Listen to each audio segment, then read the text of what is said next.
राधा राधा राधा राधा राधा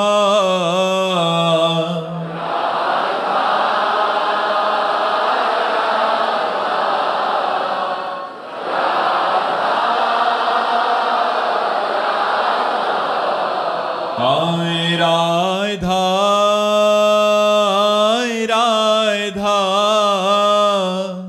राधा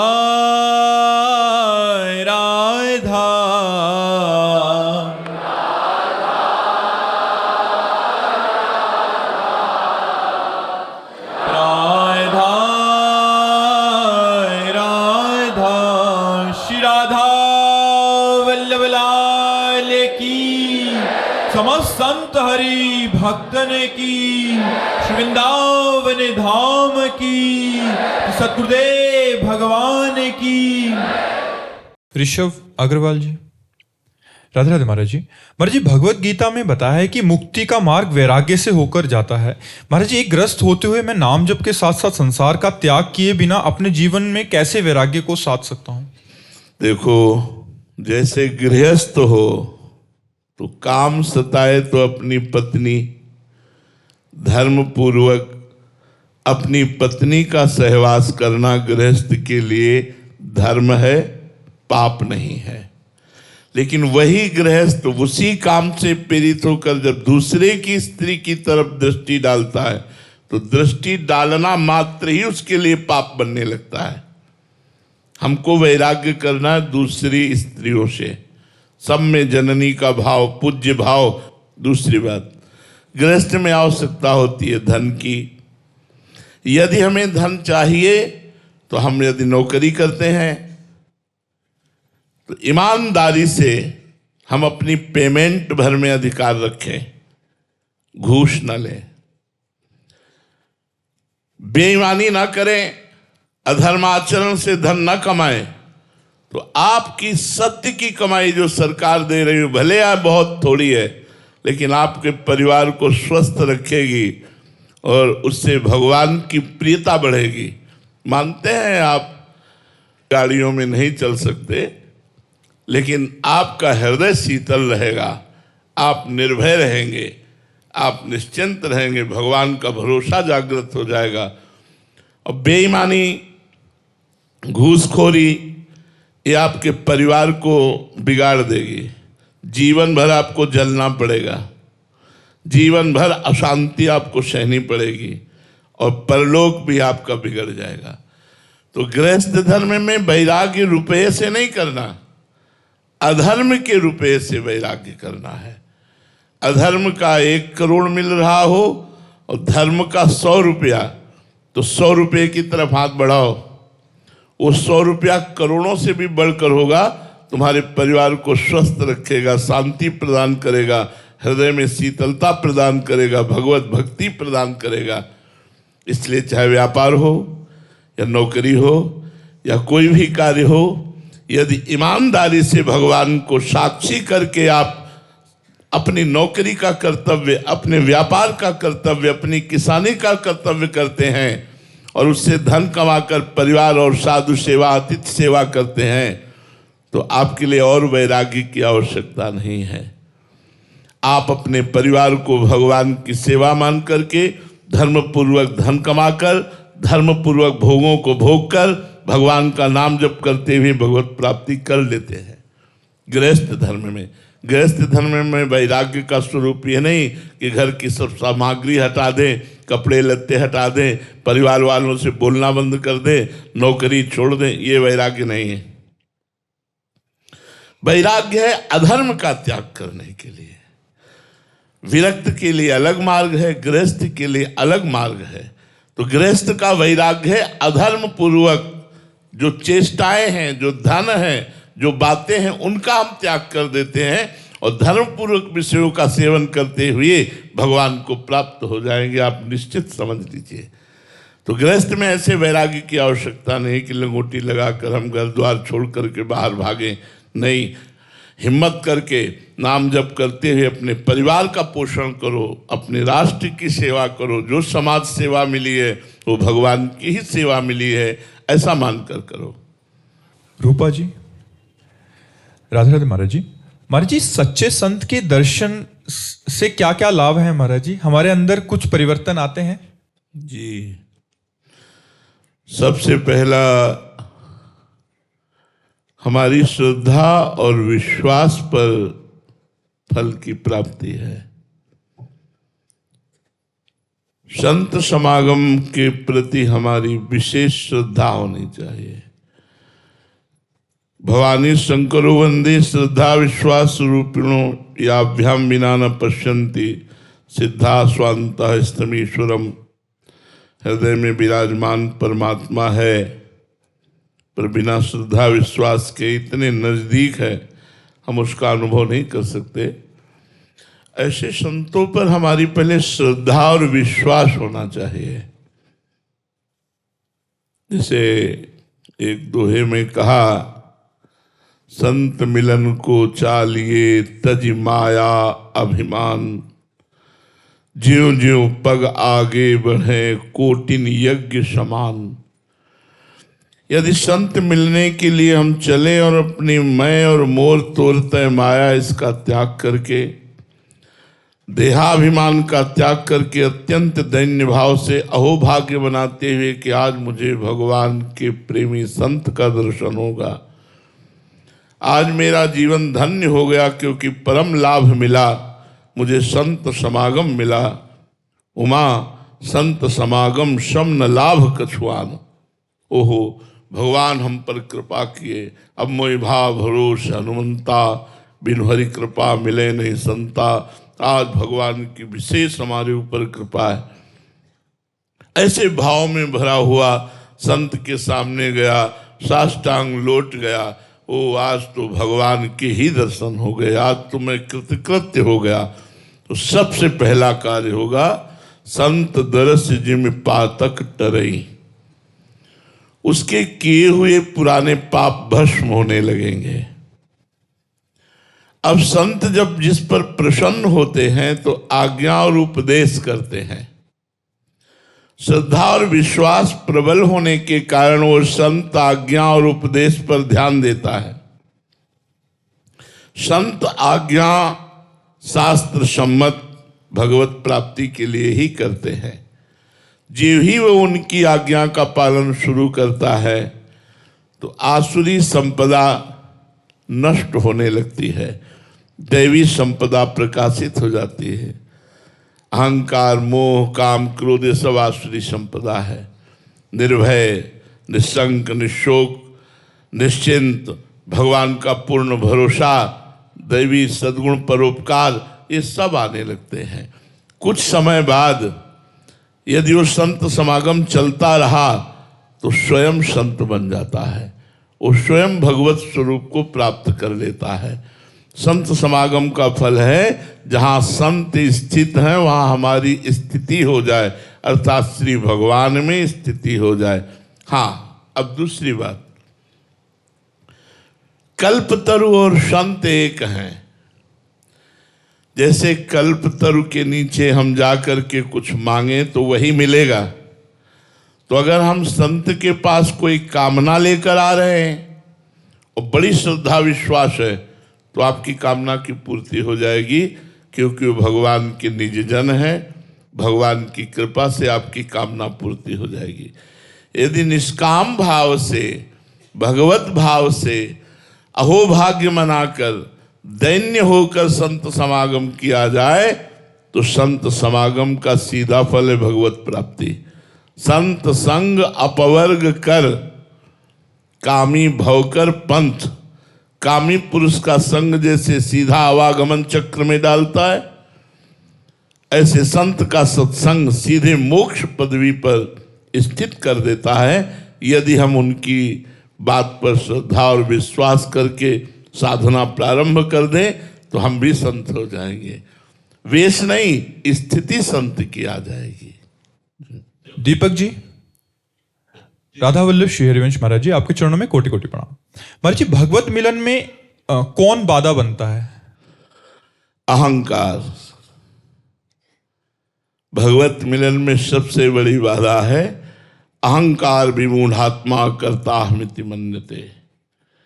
मैंने ये किया, मैं करूँगा, मैं कर सकता हूँ, मैं पुरुष हूँ, मैं।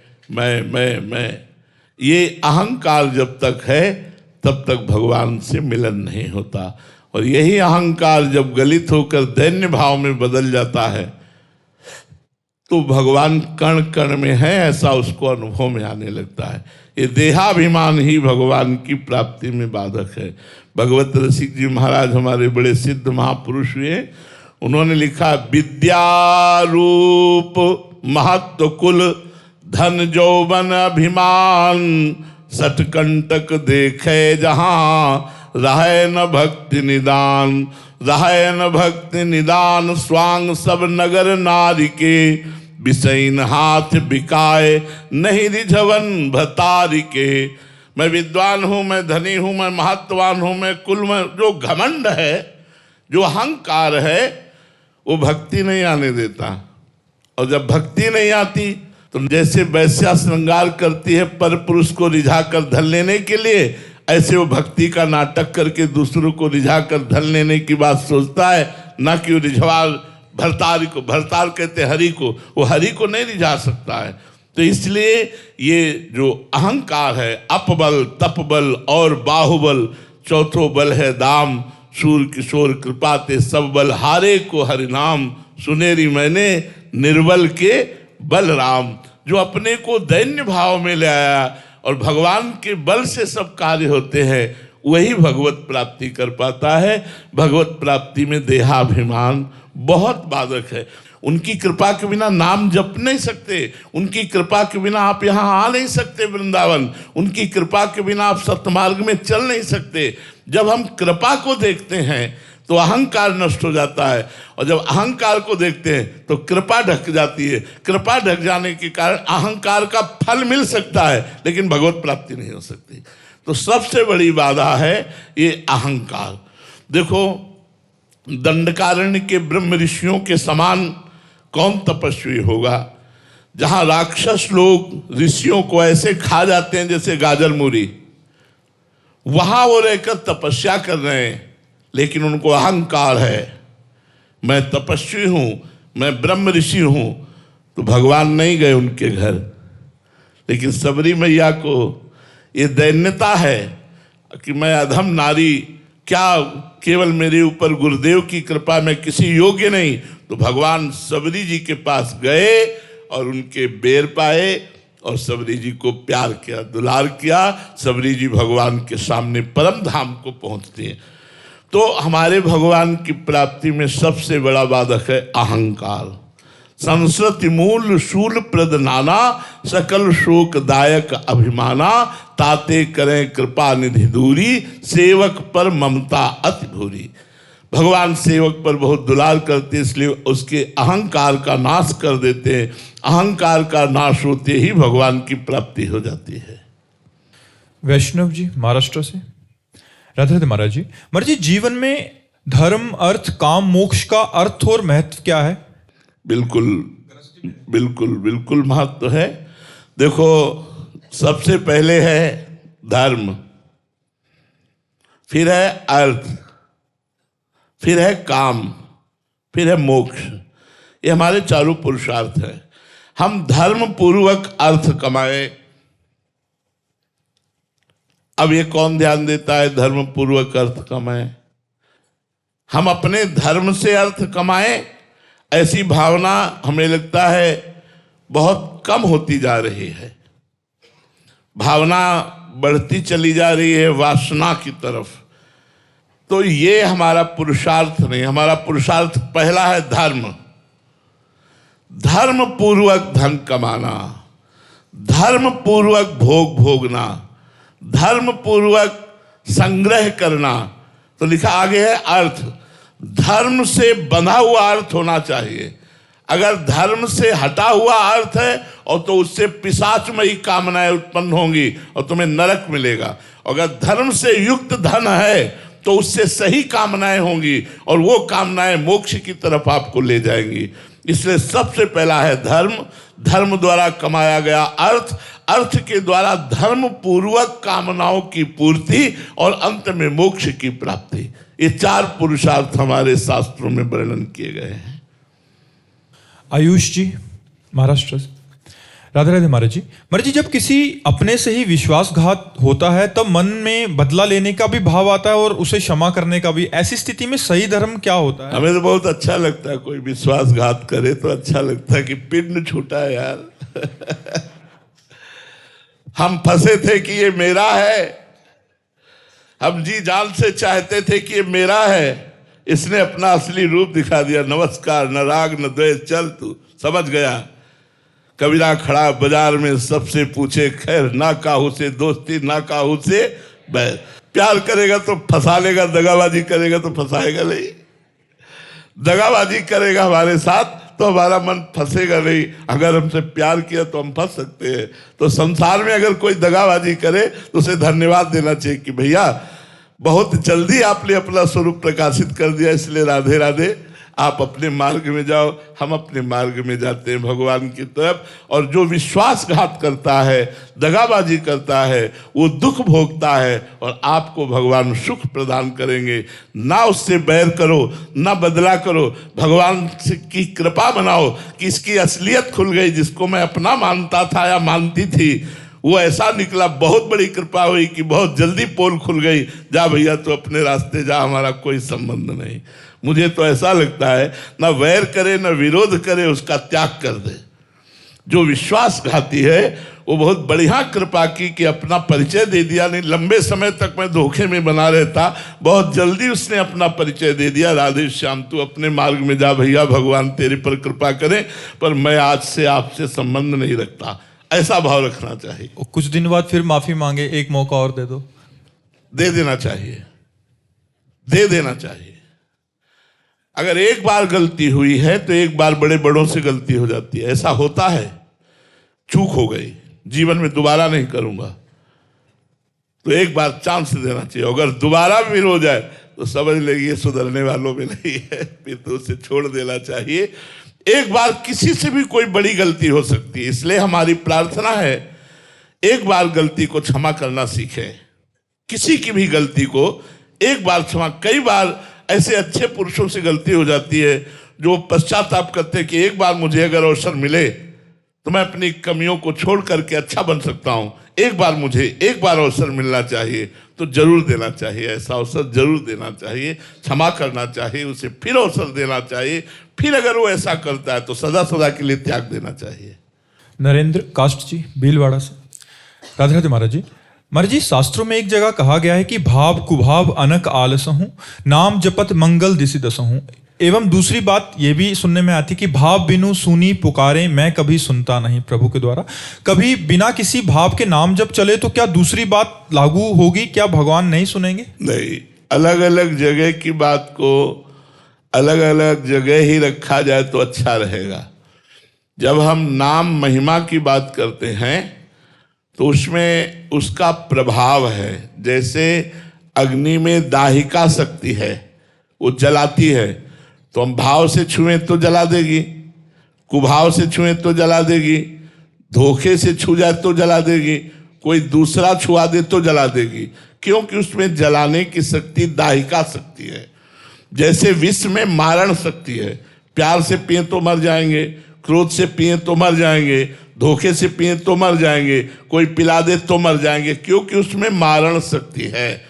इसी तरह नाम में तारण शक्ति है, पाप नाशक शक्ति है, ज्ञान प्रज्वलित करने की शक्ति है, भाव प्रज्वलित करने की शक्ति है। तो प्रथम में हमारे भाव नहीं है, पर हमें नाम जप करना है। वो नाम जप ही भाव प्रकट कर देगा। जिस भाव भरी पुकार को भगवान सुनते हैं वो नाम जप ही कर देगा। इसलिए भाव कुभाव अनख आलसहु, नाम जपत मंगल दिशि दशहु। दसों दिशाओं में मंगल हो जाएगा। तुम नाम जपना शुरू करो, एक दिन नाम भाव से जपने लगोगे और वो भगवान सुनेंगे और भगवान आपको साक्षात दर्शन देंगे।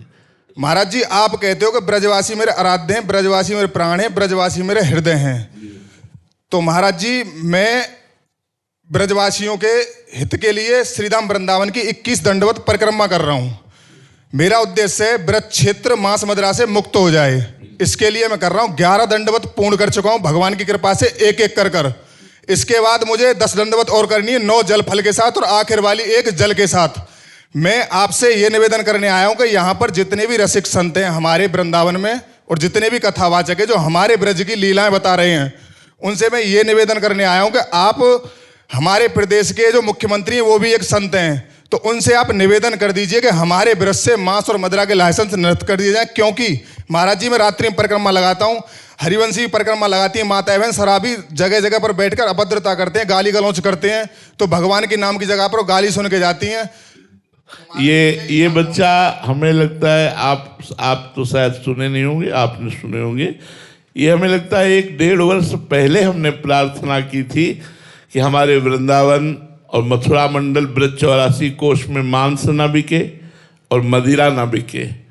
कम से कम इतना तो हो ही जाए कि हमारे जो पवित्र क्षेत्र हैं उनमें यह पवित्रताएं हट जाएं। बहुत सुंदर आपका संकल्प है और भगवान उस संकल्प को पूरा करे।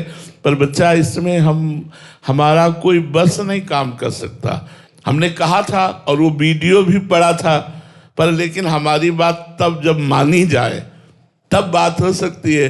तो हमें लगता है कि हम लोग सद्भावना करें और भगवान हमारे जो प्रदेश के मुख्य जन हैं उनकी बुद्धि को प्रेरित करे कि हमारे इसी वृंदावन में प्रारंभ में ही मदिरालय खुला हुआ है। यहाँ जहाँ से घुसो वहीं मदिरालय खुला हुआ है। तो ये अशोभनीय है।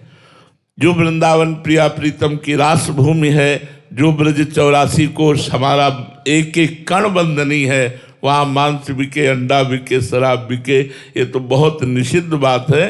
और हम आपको धन्यवाद देते हैं बच्चा, जो आप जगत मंगल के लिए ऐसी भावना रखते हैं। पर इसमें बच्चा हमारा बस नहीं है। हमारा क्या बस है?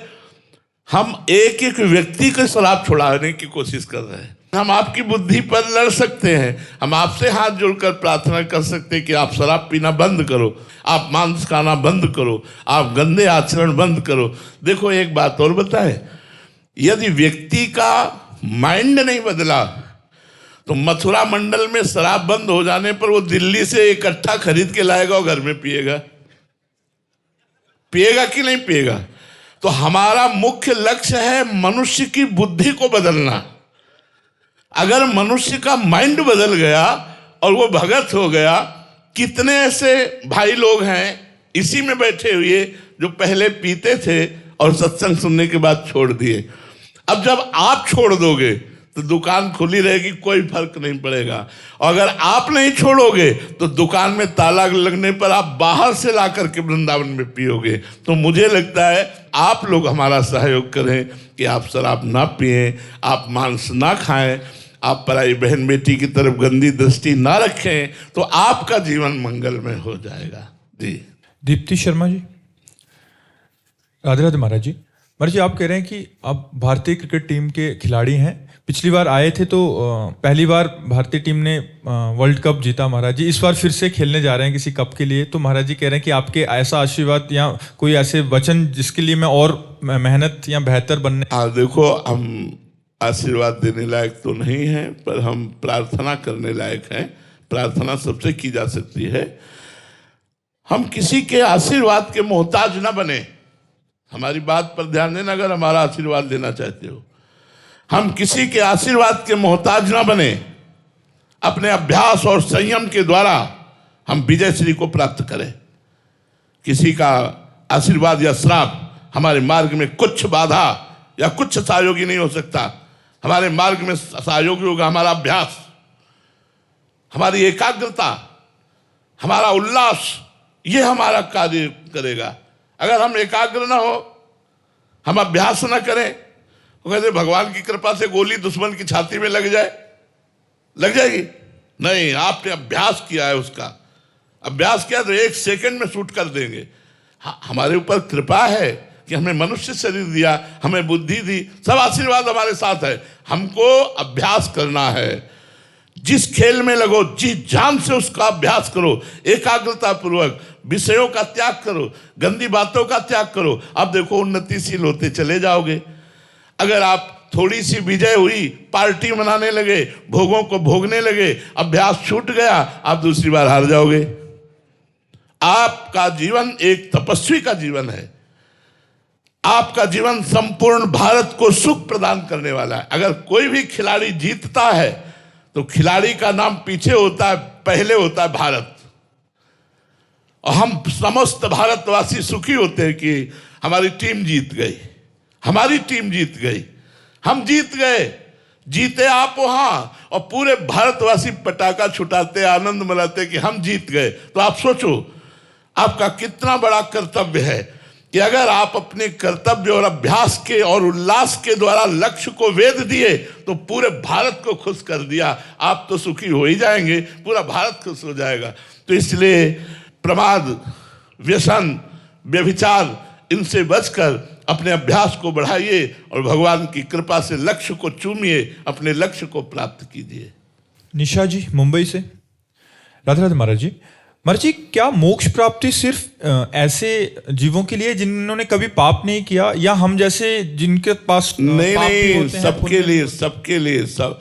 अरे अपने घर जाना है मोक्ष प्राप्ति, मतलब समझो हम संसार में भटक गए हैं, हम सब एक ही परमात्मा के बच्चे हैं। हम भूल गए भोगों में, शरीर के राग में। जो कुछ वर्ष बाद छूट जाएगा, इसी भ्रम को नष्ट करने के लिए अध्यात्म मार्ग है, जिस मार्ग से चलकर हम अपने परमपिता परमात्मा को प्राप्त होते हैं। भगवान के दिव्य लोकों में दिव्य देह धारण करके उनकी सेवा में रहते हैं, या भगवत स्वरूप होकर भगवान में लीन हो जाते हैं। तो ये मोक्ष सबका अधिकार है, ये किसी जाति विशेष का नहीं है। पुरुष नपुंसक नारीवा जीव चराचर कोई, सर्व भाव भज कपट तज मोहि परम प्रिय सोई। चाहे स्त्री हो, पुरुष हो, कोई भी हो, पुरुष नपुंसक नारीवा जीव चराचर कोई, सर्व भाव भज कपट तज मोहि परम प्रिय सोई। सबको अधिकार है भगवान की प्राप्ति का। सब भगवान के बच्चे हैं, कोई बड़ा छोटा नहीं है। गलती सबसे होती है, हमसे पाप हो गए, अब उसका निवारण हम साधना के द्वारा करके भगवान की प्राप्ति करेंगे। गलती होना स्वाभाविक है, ऐसा कोई पैदा ही नहीं हुआ भगवान या आचार्य के सिवा जिससे पाप न बने। या तो भगवान और या तो भगवत स्वरूप गुरु आचार्य, उनकी बात नहीं कहते। नहीं, कोई नहीं पैदा हुआ जिससे गलती ना हो। गलती हो जाती है, लेकिन गलती का मार्जन भगवान के भजन के द्वारा, तपस्या के द्वारा हम करके पवित्र होकर भगवान को प्राप्त होते हैं।